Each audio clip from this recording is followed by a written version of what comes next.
Day 167 of observation.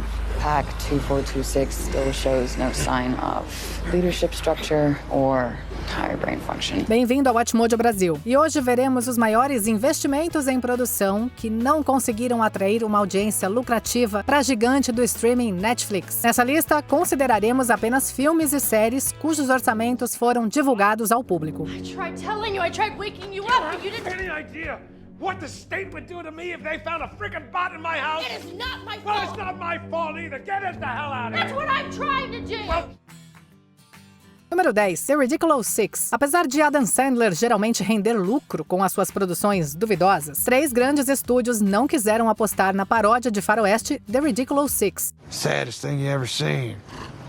It happens. Powers that be don't like to admit it, but it happens. Mesmo assim, a Netflix investiu $60 milhões no que seria o seu primeiro blockbuster direto para o streaming. Mesmo sendo um investimento mais acessível para os espectadores, o hype foi logo ofuscado pela reação negativa ao humor ofensivo, à superprodução e à duração de 2 horas. Anyways, any of you handsome brothers ready to go steal a big hunk of gold? Com nota 0 no Rotten Tomatoes, o filme foi feito só para seguir o estilo de Sandler, até demais. E ficou claro que não foi uma boa ideia para Netflix apostar nesse tipo de produção para tentar ganhar novos assinantes. But I must walk this path alone. O contrato da Netflix com a Happy Madison era para 4 filmes e acabou sendo renovado depois. Mas The Ridiculous Six foi o primeiro grande fracasso. Número 9, O Paradoxo Cloverfield. Cloverfield de 2008 virou um filme cult de monstro com um orçamento de cerca de $30 milhões, enquanto o suspense Rua Cloverfield 10 prendeu a atenção do público com metade desse valor. Lucky as you. It's the air, Michelle.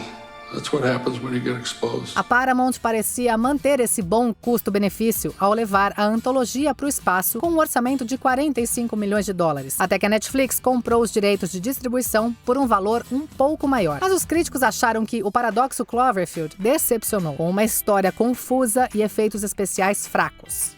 we trusted you for 2 years. Pelo menos a promoção misteriosa e o lançamento surpresa depois do Super Bowl foram elogiados. Isso é, até os números mostrarem uma estreia decepcionante antes do boca a boca negativo. A famosa estratégia de marketing de J.J. Abrams acabou dando errado e a Netflix ficou com o prejuízo da franquia.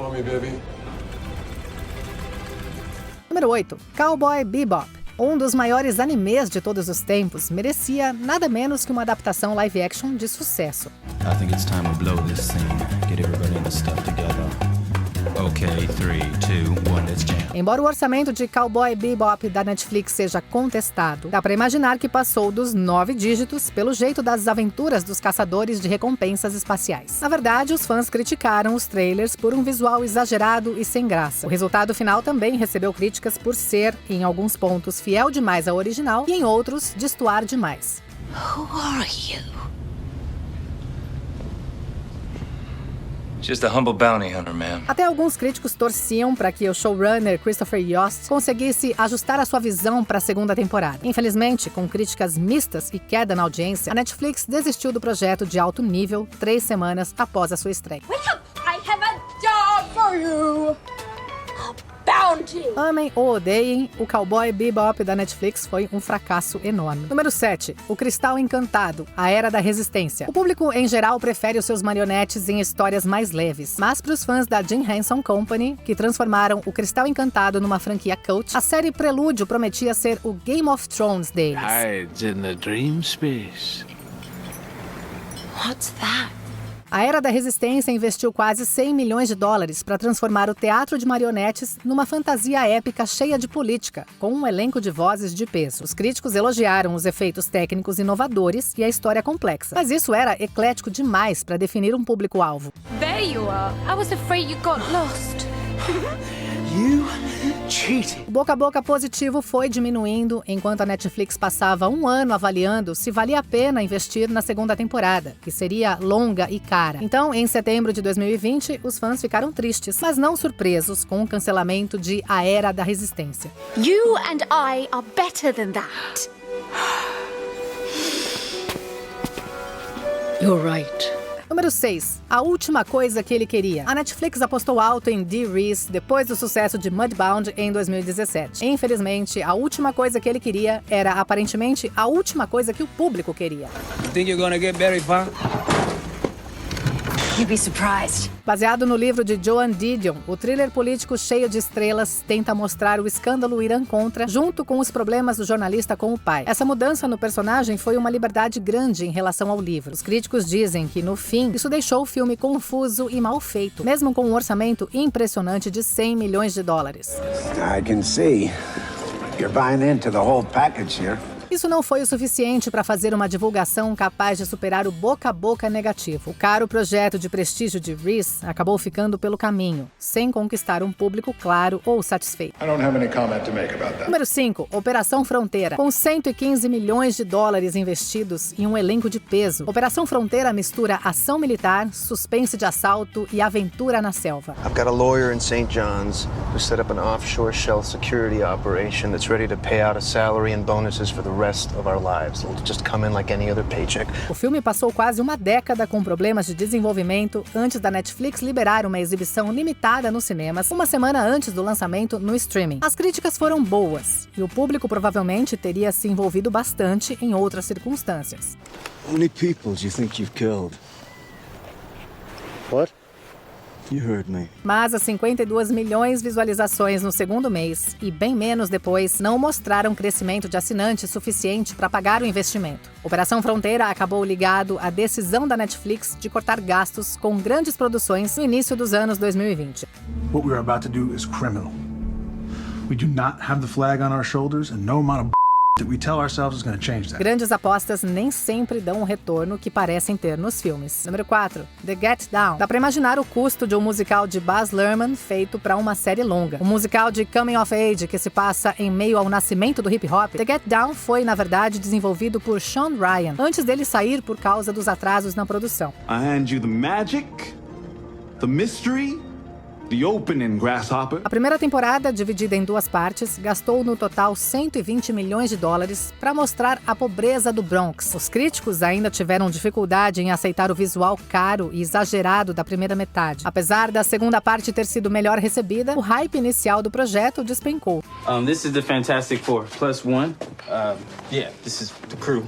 The Get Down foi a primeira série de grande investimento da Netflix cancelada após só uma temporada. O rap exagerado demais não conseguiu conquistar o público no fim das contas.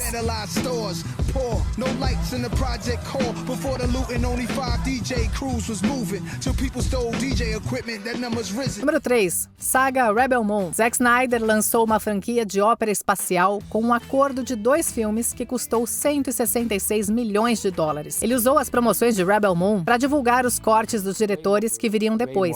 But it's also more bizarre. It's just more it's more Verhoeven-esque, I guess, if you want to think about it in those ways. Mesmo assim, a parte 1 teve uma boa audiência na Netflix, mas o filme foi muito criticado por ser derivativo, egocêntrico e sem emoção. A parte 2 nem teve lançamento nos cinemas e no final foi pior recebido por críticos e público. The Skygiver has come to us. No. But we have men on the ground. Ficou claro que pouca gente estava animada para mais 2 horas desses filmes. Os cortes alternativos supervalorizados foram lançados em 2024, com críticas um pouco melhores, mas sem chamar muita atenção do público. Talvez Snyder tenha mesmo tentado se antecipar às críticas iniciais. Ainda assim, a recepção e o fracasso do lançamento deixam o futuro da franquia incerto. They should see there's no shame in our being here.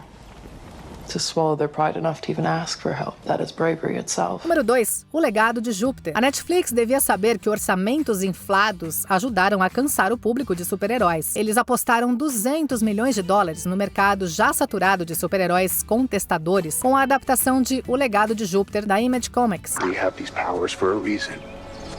And with great power comes great responsibility. Os críticos elogiaram os aspectos técnicos, mas não gostaram do roteiro exagerado e pretensioso. Após o enorme sucesso de estreia da série, a audiência a longo prazo não justificava os altos custos de produção. I felt a great responsibility. Sem contar a saída do showrunner Steven S. DeKnight e de vários executivos da Netflix. Mesmo com bons números, não foi surpresa quando O Legado de Júpiter foi cancelada após uma temporada de 8 episódios. A série deixou seu próprio legado como um alerta sobre apostar alto demais numa marca que já está esgotada. I could have taught you so much. Antes de continuarmos, não se esqueça de se inscrever no canal e ativar o sininho para receber as notificações dos nossos vídeos mais recentes.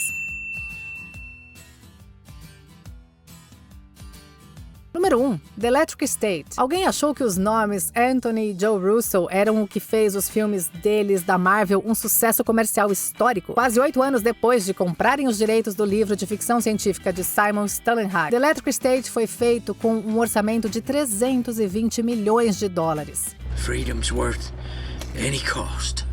Even dying. Esse é um dos maiores orçamentos de todos os tempos. A impressionante marca de 25,2 milhões de visualizações na primeira semana não foi o suficiente. Depois disso, o filme caiu, enquanto os críticos o criticavam por ter só estilo, sem conteúdo ou lógica. Young lady, I would not advise you to go out there at night. I really don't care about what you would advise. O boca a boca rápido acabou com as chances comerciais de The Electric State, se é que algum dia teve alguma chance. Dá pra questionar o estado do streaming e do cinema depois que a Netflix gastou um orçamento monumental só pra mostrar que era capaz. I don't know what you think you're trying to achieve here, Mr. Nut. E aí, quais outros possíveis blockbusters de streaming acabaram virando pérolas escondidas ou foram simplesmente esquecidos? Conta pra gente aqui quais você acha que merecem ser redescobertos. As much as I love that idea.